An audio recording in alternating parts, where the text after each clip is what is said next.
अध्याय 1 भाषा, बोली और व्याकरण, लैंग्वेज, डायलेक्ट एंड ग्रामर। पढ़िए और समझिए। भाषा। संसार में केवल मनुष्य ही ऐसा प्राणी है जो अपने मन की बात और विचार बोलकर, लिखकर एवं संकेत के द्वारा दूसरों तक पहुंचा सकता है।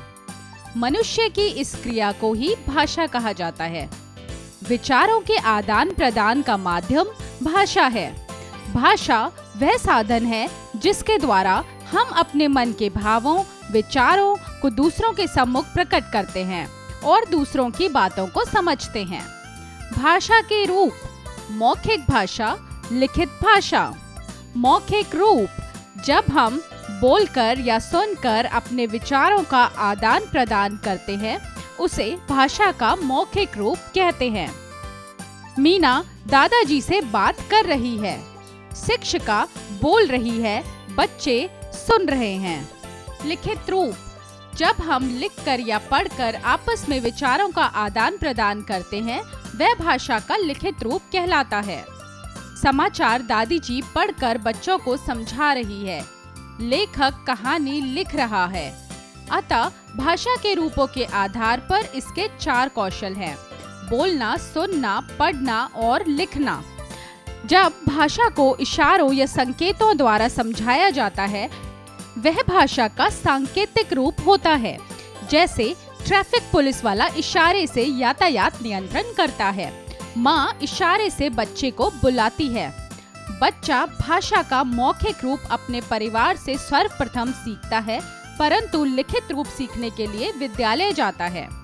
संसार में बहुत सी भाषा प्रत्येक स्थान पर बोली व समझी जाती है, परंतु हर राज्य एवं देश की अपनी अलग अलग भाषा भी होती है।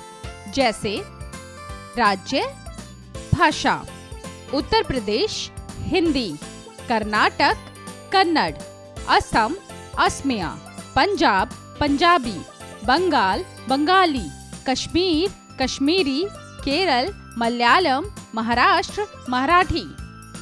हमारे देश की राष्ट्रभाषा हिंदी है।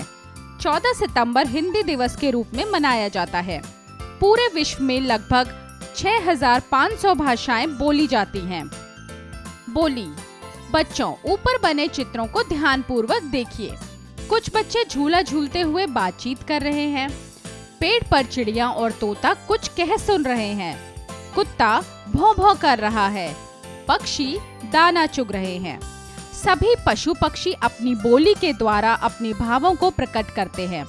यद्यपि वे किसी विषय पर अपने विचार व्यक्त नहीं कर सकते, न ही मनुष्य की भांति आपस में विचारों का आदान प्रदान भाषा के रूप में कर सकते हैं, परंतु पशु पक्षी निश्चित ही ध्वनि निकाल सकते हैं। जैसे कौवा सदा काव काव ही करता है, मोर सदा पीहू पीहू ही करता है। पशु पक्षी सदा ध्वनियों के माध्यम से ही अपनी बातों को समझते समझाते हैं, जिन्हें हम बोली कहते हैं। कुछ विशिष्ट पशु पक्षियों की बोलियां: चिड़िया चीची, गधा डेचू डेचू, कौवा काव काव, बंदर खी खी।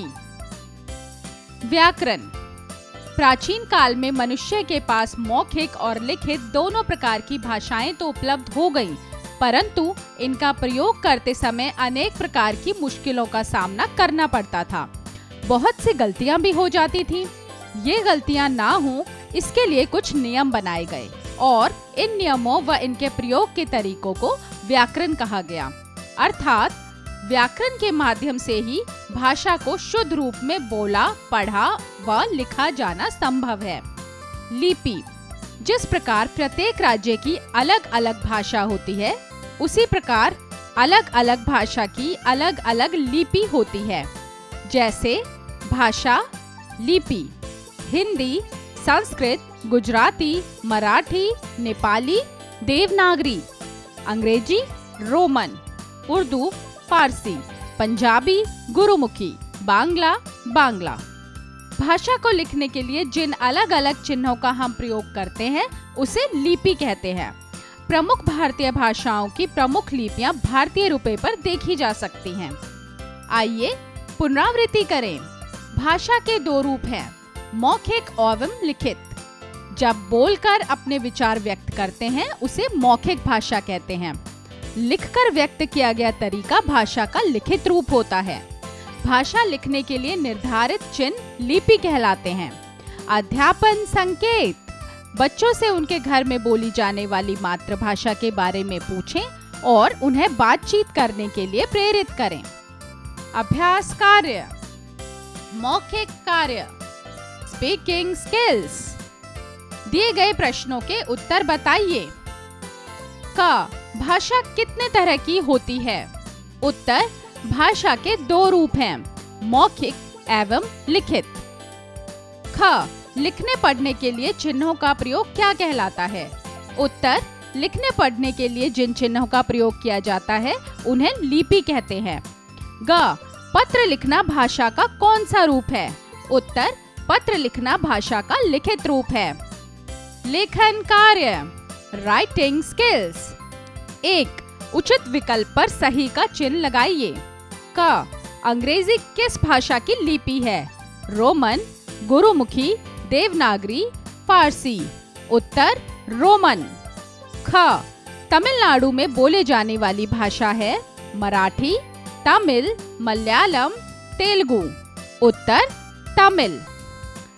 2, नीचे दिए गए वाक्यों में उचित शब्द भरकर रिक्त स्थानों की पूर्ति कीजिए। क, बोलकर भावों को व्यक्त करना भाषा का डैश रूप होता है। उत्तर, मौखिक। ख, हर वर्ष डैश को हिंदी दिवस मनाया जाता है, 14 सितंबर। ग, भाषा में पढ़ा नहीं डैश रूप कहलाता है।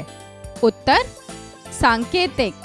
घ, हमारी राष्ट्रभाषा डैश है। उत्तर, हिंदी। 3, चित्रों में व्यक्तियों की पोशाक देखकर उनकी मातृभाषा लिखिए। 1, उत्तर बंगाली। 2, उत्तर डोंगरी। 3, उत्तर पंजाबी। 4, उत्तर मलयालम। 4, नीचे दिए गए वाक्यों को पढ़कर सही और गलत का निशान लगाइए। क, भाषा का मौखिक पत्र लिखना रूप है। उत्तर, गलत। ख, इशारों को भाषा का मौखिक रूप कहते हैं। उत्तर, गलत। ग, अंग्रेजी भाषा की लिपि अंग्रेजी है। उत्तर, गलत। सोचें विचारें, क्रिटिकल थिंकिंग। 5, उचित मिलान कीजिए। क, उत्तर गुजराती। ख, पत्र पढ़ना। उत्तर, मौखिक। ग, बंगाल। उत्तर, बंगाली। घ, 14 सितंबर। उत्तर, हिंदी दिवस। ड, असम। उत्तर, असमिया। खेल खेल में, ब्रेनस्टॉर्मिंग एक्टिविटी। 6, यातायात संकेतों को दर्शाते हुए दिए गए चित्र में रंग भरिए और उनके रंगों के अनुसार संकेत लिखिए। उत्तर, स्वयं करें। प्रेरणादायक मूल्य, जिस प्रकार व्यंजनों को पूर्ण करने के लिए स्वर अपना मूल रूप छोड़ देते हैं, ठीक उसी प्रकार ही हमें भी दूसरों के हित के लिए त्याग करने में संकोच नहीं करना चाहिए।